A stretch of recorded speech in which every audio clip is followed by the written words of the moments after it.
Le premier signe qui montre qu'un enfant de Dieu est devenu spirituel, c'est qu'il a déjà crucifié sa chair et ses passions. C'est que tu ressens dans la vie de cette personne que cette personne n'est plus habitée par les sentiments charnels et les émotions humaines et charnelles. La personne n'est plus orgueilleuse, ne réagit plus par la colère, marche en toute humilité. La personne commence à avoir horreur des œuvres de la chair. Tout ce qu'il y a comme sentiment charnel finit par partir. La personne trouve dans ce qu'on appelle un équilibre, dont l'esprit, le Saint-Esprit, qui agit en lui, a déjà soumis son esprit humain et a influencé son âme, ce qui veut dire que son corps peut à présent faire et accomplir la volonté de Dieu. L'homme spirituel n'a plus de bataille intérieure. Il a déjà remporté la bataille intérieure. Mais cette force de cette loi du péché qui te conduit toujours à la désobéissance à Dieu, le Saint-Esprit agissant en toi t'a déjà rendu libre. Tu n'es plus esclave du péché.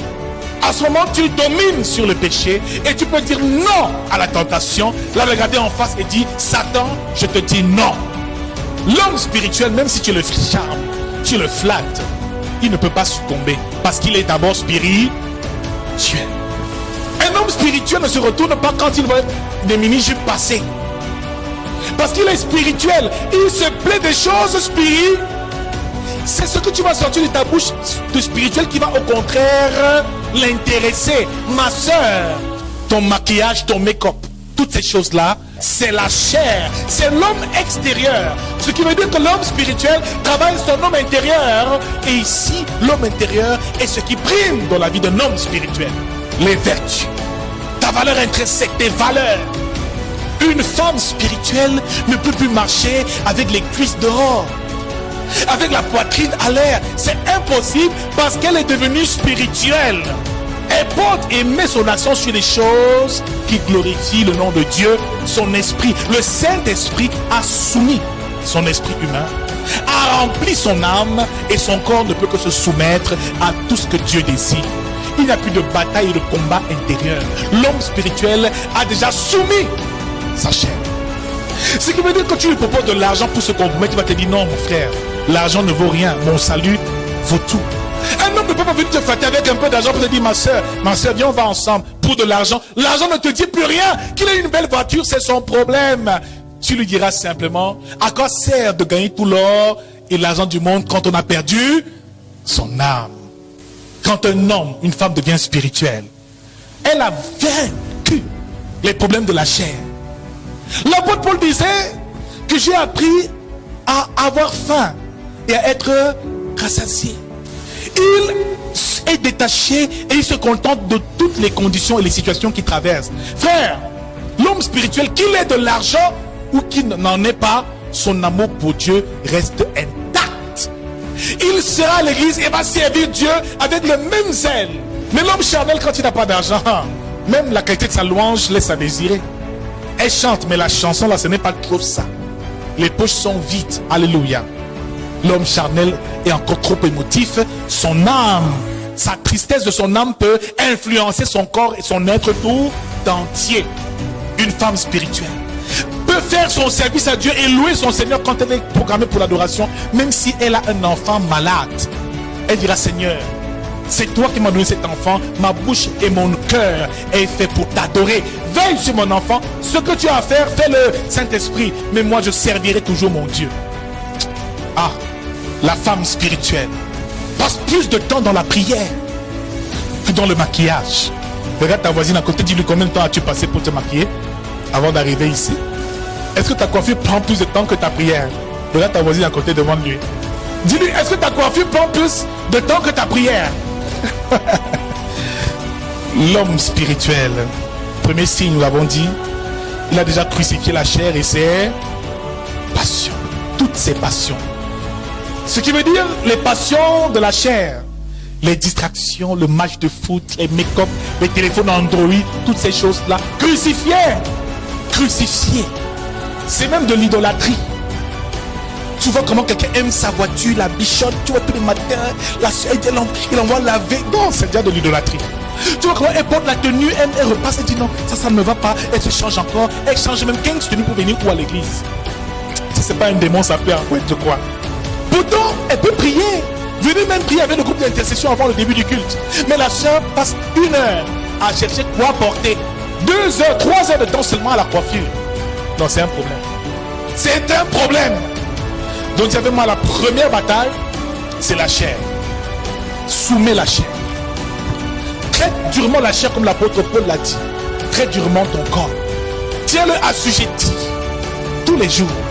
Quand tu sens que l'amour de l'argent commence à trop grandir, non frère, prive-toi d'argent. Quand tu sens que tu commences à trop aimer la nourriture, prends un temps de jeûne. L'homme spirituel doit trouver l'équilibre. Rien ne doit l'influencer. Rien ne doit l'influencer, car le diable passera par ses failles pour t'atteindre. S'il trouve encore en toi que c'est l'amour de l'argent que tu as, il passera par là pour t'atteindre. Tu dois être équilibré. L'homme spirituel, c'est l'équilibre, bien vraiment l'équilibre.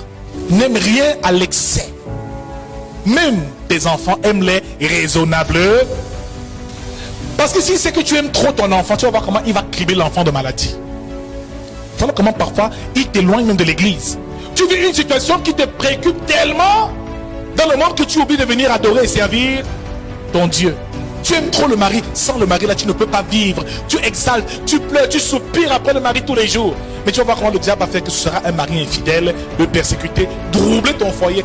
Plus tu aimeras une chose, plus que tu n'aimes Dieu, plus le diable te persécutera avec cette chose-là. Que ton amour soit stable et que tu parviennes à trouver l'équilibre. Deuxième signe de l'homme spirituel. L'homme spirituel éprouve du plaisir ou se réjouit dans la présence de Dieu. Le signe qui montre qu'un homme est devenu spirituel ou qu'une femme est devenue spirituelle, c'est que cette personne a besoin de la présence de Dieu pour se sentir épanoui. Comme Adam et Ève étaient au jardin d'Éden, avaient besoin de cet environnement divin, de cette émanation divine autour d'eux pour vivre. Comme le poisson a besoin d'eau pour vivre, l'homme ou la femme spirituelle a besoin de la présence de Dieu. Un frère qui aime constamment être à l'église, qui aime constamment prier avec les frères, qui aime constamment être dans un environnement de louange et d'adoration, qui est plus heureux lorsqu'il loue à l'église que lorsqu'il est dans un bar. Mais l'homme charnel est à l'aise. Dans le bar, il danse, il est à l'aise. À l'église, il danse, il est aussi à l'aise. Voilà l'homme charnel.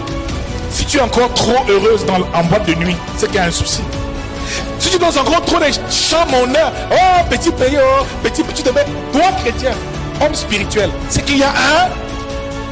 Tu dois plus aimer la louange, l'adoration du Seigneur, la présence de Dieu que les bars, ou que la boîte de nuit, ou que le concert mondain. Donc un amour des choses de Dieu. Qui ressent souvent ce genre d'amour ici, qui lève la main, qui aime la présence de Dieu vraiment. Un homme spirituel se sent vide quand il n'a pas prié. Tu ressens que là, j'ai fait 2 semaines sans venir à l'église, je sens mon corps, je me sens bizarre. C'est même comme si je vais tomber malade.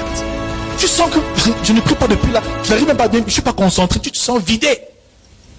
Donc l'homme spirituel aime la présence de Dieu. Il aime être dans la présence de Dieu.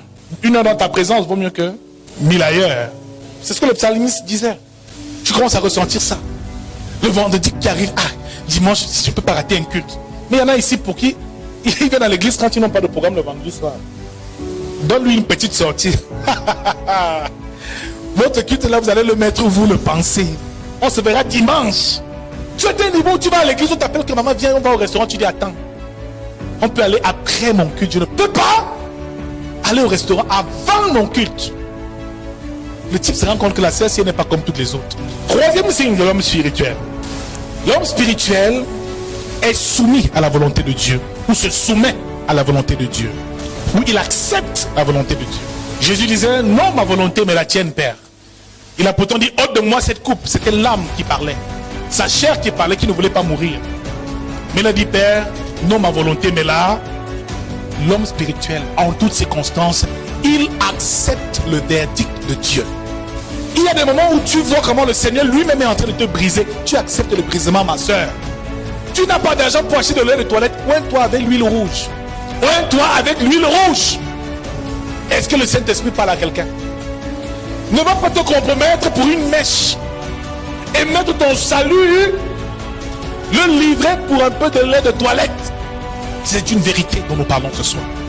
Quand tu sens que ça ne va pas, humilie-toi, dis Seigneur, j'accepte. Tu ne vas pas chercher ton téléphone pour chercher les anciens gars. Pierre, Paul.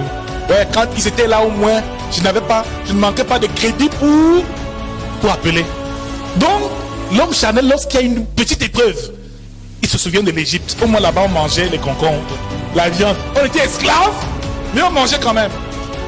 Donc, l'homme spirituel, ça ne lui dit plus rien. La femme spirituelle, non. Tu n'as pas l'argent pour te coiffer. Ma soeur, attache 3 matobos sur la tête. Et viens à l'église, servir ton Dieu.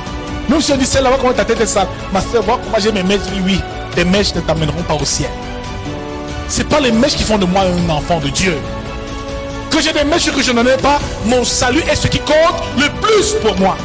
D'où tu vas la soeur, n'a pas d'argent de coiffure. Tout le week-end, elle est sur le téléphone. Qui va m'appeler? Et puis si on n'appelle pas, elle-même cherche les numéros des Égyptiens, des Égyptiens qu'elle a connus. Pourtant, elle est en train de marcher vers Canaan, la terre promise. Elle se souvient d'un Égyptien. Quand tu l'appelles, il sourit, dit que ah, ma soeur, c'est comment? Il dit, s'il te plaît, tu peux me donner un peu de crédit. Mais il dit, viens prendre le crédit. Viens prendre le. Je suis dans un bar, quelque part, dans un coin sombre. Viens me retrouver pour du crédit. Non. Ma soeur, tu vaux plus que le crédit de cet homme. Alléluia. L'homme spirituel s'accroche aux promesses de Dieu. Un autre signe, bien aimé dans le Seigneur, pour reconnaître un homme ou une femme spirituelle, il est soumis à la volonté de Dieu. L'homme spirituel est fort dans les épreuves. Il est fort dans les épreuves. Il supporte les épreuves. Il supporte les épreuves. Parce qu'il est enraciné dans la parole. Nous le verrons un autre signe, c'est qu'il est enraciné dans la parole de Dieu. Donc les promesses de Dieu, il sait que ces promesses sont certaines dans sa vie. Même si tu lui racontes quoi, il ne bougera pas de son poste. Quels que soient les vents, les tempêtes. Ça ne l'influence pas, frère. Alléluia. Tu prêches qui est 10 fidèles, qui est 100, qui est 1000. C'est du pareil au même. Les épreuves de Satan n'auront plus d'effet. Il va attaquer. Il va se fatiguer et s'épuiser. Alléluia. Moi, je veux être un homme spirituel. L'homme spirituel est attaché à la parole de Dieu. Il s'attache à cette parole. Il se nourrit de cette parole et devient pour lui une nourriture, une véritable nourriture. Il vit dans la parole et il laisse la parole de Dieu vivre en lui. Pour savoir si quelqu'un est spirituel, regarde-le comment il lit sa Bible. Il y en a pour qui la Bible est déjà vieille, tu vois, tu sens que cette Bible a travaillé. Pour d'autres, la Bible est encore blanche comme quand on l'a achetée. La Bible est là sur le chevet de lui pour décorer sa chambre. Il enlève seulement la poussière le week-end de temps. Il n'ouvre pas sa Bible. Pourtant, l'homme spirituel ouvre ta Bible. Regarde quelqu'un dit lui, est-ce que tu ouvres ta Bible assez? Est-ce que tu ouvres ta Bible? Le signe d'un homme spirituel, tu le vois toujours, ils sont des Écritures. Il est passionné. Donc ça devient une passion. L'œuvre de Dieu devient une passion. Tu es passionné des choses de Dieu, des révélations divines, des mystères divins. C'est une passion pour toi. Comme d'autres sont passionnés du foot ou de la danse. Quand ta passion devient les saintes écritures, tu es passionné de la Bible. Le jour où tu n'as pas ta Bible, tu es comme si on t'avait seulement amputé d'un membre. Un autre signe de l'homme spirituel, c'est que l'homme spirituel manifeste l'autorité de Dieu. Tout homme spirituel est investi de l'autorité de Dieu et il manifeste cette autorité-là en étant au service de Dieu. Un homme spirituel veut prier pour les autres. N'attend plus qu'on prie pour lui, mais il a le désir, la soif de prier pour les autres. Il manifeste l'autorité divine, c'est-à-dire il manifeste un charisme. Ça peut être un don pour parler en langue, un don d'intercession, un don pour prier pour les malades. Ça peut être une grâce. Il a envie d'exercer le ministère. Il n'est pas toujours assisté. Son désir n'est pas seulement de recevoir, mais est surtout de donner. L'homme spirituel veut donner ce qu'il a reçu. Tu le vois là, tu la vois là à l'église. Elle est dans la chorale, mais elle est aussi au groupe d'intercession. Elle aime l'intercession. Après, elle va prier pour le groupe des malades. Elle a toujours besoin de se sentir utile dans le royaume. C'est ça l'homme, la femme spirituelle. Il vit pour Dieu. Il sert dans la maison de son père. Et il y trouve du plaisir. Ce n'est plus une contrainte, les heures de prière. Ce n'est plus une contrainte, les temps à prêcher debout pendant des heures. Ce n'est plus une contrainte d'aller gagner les âmes. Cette contrainte-là, tu l'avais quand tu étais encore charnel. Mais ton corps ne se fatigue pas. Est-ce qu'un seul jour Pierre s'est fatigué? Est-ce qu'un seul jour Jésus s'est fatigué? Est-ce qu'un seul jour Paul, l'apôtre Paul, s'est fatigué? L'homme spirituel ne reçoit plus, il donne. Il donne à présent. Il sert son maître. Il sert dans la maison de son père. Ce n'est plus un bébé. Car l'homme spirituel marche à présent par l'Esprit de Dieu. Dernier point que nous voyons, l'homme spirituel est conduit par l'Esprit de Dieu. Pour être conduit par l'Esprit de Dieu, il faut comprendre le langage de Dieu. L'homme spirituel a rétabli la communication avec Dieu. La prière, ce n'est pas dans un sens. Il parle au Père et le Père répond dans le secret. Il reçoit les instructions de Dieu. Il a un sens affûté. Il discerne parce qu'il a l'intelligence renouvelée. Romains 12, verset 2. Soyez transformés par le renouvellement de l'air afin de discerner quelle est la volonté de Dieu, ce qui est bon, agréable et parfait. L'homme spirituel connaît la volonté de Dieu pour sa vie. Il ne vient pas à l'église par hasard. Il ne vient pas servir Dieu par hasard. Il ne vient pas ici pour un homme ou pour quelqu'un. L'homme charnel, il est à l'église, il sert. Quand on l'énerve, il quitte l'église. Je ne viens plus à l'église. Le pasteur m'a énervé. Je ne viens plus à l'église, je ne chante plus dans cette chorale. Le chef de la chorale m'a mal parlé. Je ne t'essaie même plus. C'est trop, Seigneur, je fais que prier pour les gens. Et ma parole arrive quand? L'homme charnel veut seulement satisfaire sa chair. Il vit ce qu'on appelle une spiritualité égoïste. Pour lui, prier pour les autres, c'est trop compliqué. Quand il arrive, papa bénis-moi, tu pries. C'est-à-dire qu'il aime tellement qu'on prie pour lui. Il aime tellement être assisté. Alléluia. Mais l'homme spirituel sonde tout. Sonde même les profondeurs de Dieu. Frère, quand une situation se présentera à toi, tu verras que si tu es spirituel, tu auras un autre discernement terrible. Un jour, on me raconte l'histoire d'une femme qui a perdu son mari et ses enfants. Ils ont été agressés par des braqueurs chez eux. Tout le monde est venu, la police est venue le matin pleurer autour de cette femme. À ta place, si tu vois une chose comme celle-là, comment tu vas te comporter face à une telle femme? Qui pleure au sol, qui dit à Dieu, Seigneur, comment mon mari, tous mes enfants sont morts. On m'a agressé. On a tué tout le monde chez moi, le sang giste de partout. Naturellement, on va tous combattre, non? À ton avis, qu'est-ce que tu vas faire pour ça, quand tu seras près de une telle femme? Pendant qu'elle pleurait, un prophète qui était là reçoit divinement que cette femme n'est pas sérieuse. Premièrement, elle est aux impôts, responsable aux impôts.